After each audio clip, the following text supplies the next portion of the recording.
내가 왜 그랬지 이런 말씀도 많이 하시거든요. 내가 왜 그랬지.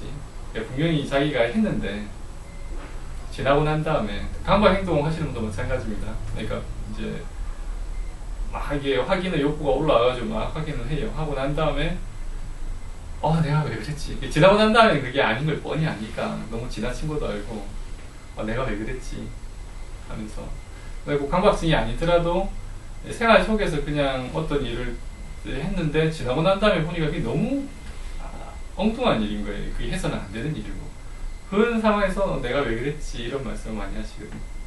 내가 강박증에서도 하고 강박증 아닌데 똑같은 원리인데 어떻게 봐야 되냐면 그 행동을 하는 순간에는 그 행동을 했던 순간에는 자신한테는 자기 생각에는 그걸 해도 된다고 여겼던 거예요. 물론 하고 난 다음에 결과가 다 벌어지고 난 다음에는 그게 뭐 터무니없었다거나 할 필요가 없었다거나 그게 선명하지만 그렇게 결과로 드러나기 전 단계 선택의 순간까지만 해도 자기는 그 상황에서 그 행동을 해야 옳다고 여기기 때문에 한 거거든요. 그래서 요거도 내가 왜 그랬지라는 것도 요거를 좀 정확하게 보기 위해서는 이제 전제되는 것이 자기가 하는 모든 행동은 자기의 허락 뒤에 나온다는 거예요.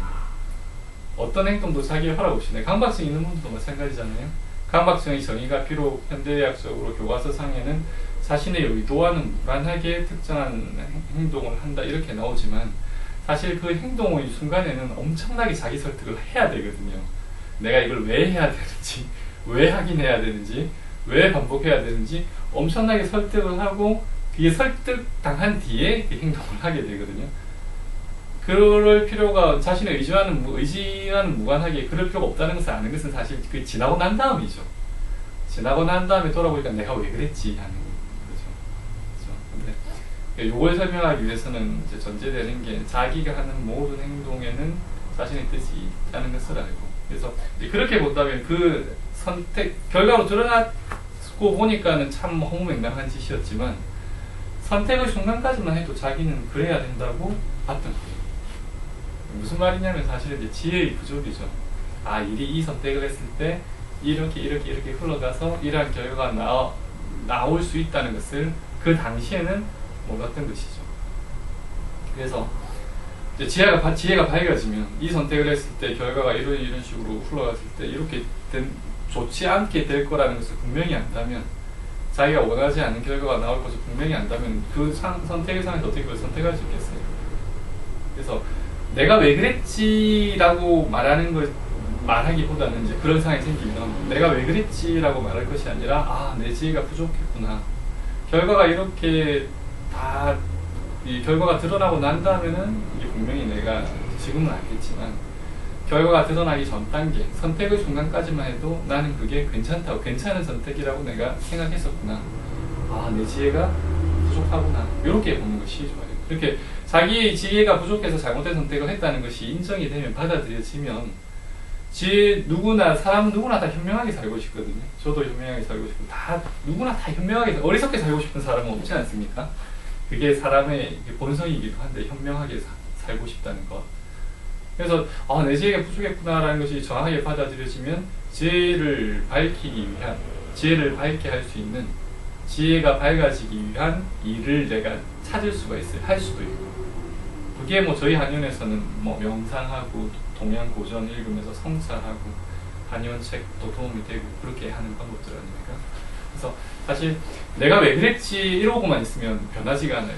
내가 왜 그랬지 이 말은 내가 왜 그랬지라는 말은 자기가 했던 그 행동 선택에 대해서 책임을 회피하고 있는 거거든요. 내가 왜 그랬는지 모르겠다. 자기가 분명히 선택했는데 내가 왜 그 선택을 했는지 모르겠다잖아요. 자기가 왜 그 선택을 했냐면 그 선택의 순간에는 그게 옳다고 여겼거든요. 지나고 난 다음에 그게 뻔한데 결과로 드러나니까 뻔한 거지 그 결과가 눈에 드러나기 전까지는 몰랐던 거거든요. 그래서 그런 식으로 지혜를 밝히면 나중에 이제 선택의 순간에 그러한 결과들이 좀 보이고 지혜가 많이 밝아지면 그러한 결과들이 더 선명하게 보이고 선명하게 보이면 보일수록 틀린 선택을 하기가 힘들어져요. 강박증도 마찬가지예요. 허튼 행동을 한단 말이에요. 허튼 행동이 딴 게 아니라 지나치게 확인하는 거, 지나치게 반복하는 거. 분명히 그 선택의 상황에는 그게 옳다고 여겨서 하거든요. 분명히. 지나고 난 다음에 내가 왜 그랬지인데 선택의 순간에는 옳다고 여기고 했거든요. 그 선택한 뒤의 일들을 내가 사실은 그 결과까지 정확하게 내가 못 봤단 말이죠. 정확히 보게 되면 그걸 할 수가 없죠. 그 틀린 걸 어떻게 하겠어요. 그래서 이제 내가 왜 그랬지를 해결하기 위해서는 이제 내가 왜 그랬지가 아니라 아, 내 지혜가 뭐 당시에 상황에 처했을 때 내가 생각하는 그 지혜가 조금 부족하구나 요거를 아시면 훨씬 넘어가기가 쉽죠. 그리고 지혜를 밝히기 위한 그런 명상도 하고 도전 읽으면서 성찰도 하고 그렇게 하면 지혜가 밝아지면 틀린 선택을 하기가 오히려 더 힘들어지죠. 그걸 하면 내가 그 결과 고통받을 것을 뻔히 아는데 그 선택에서 잠시 즐거움보다 더 큰 고통이 기다리고 있다는 것을 뻔히 아는데 어떻게 그 선택을 하겠어요. 그 선택을 한다는 것은 뭔가 고통은 적고 내가 얻는 건 되게 크다고 착각하는 거죠. 그런 착각이 그런 선택을 하게 만드는 거죠. 그런 면에서 내가 왜 그랬지 강박증하고 연결되어서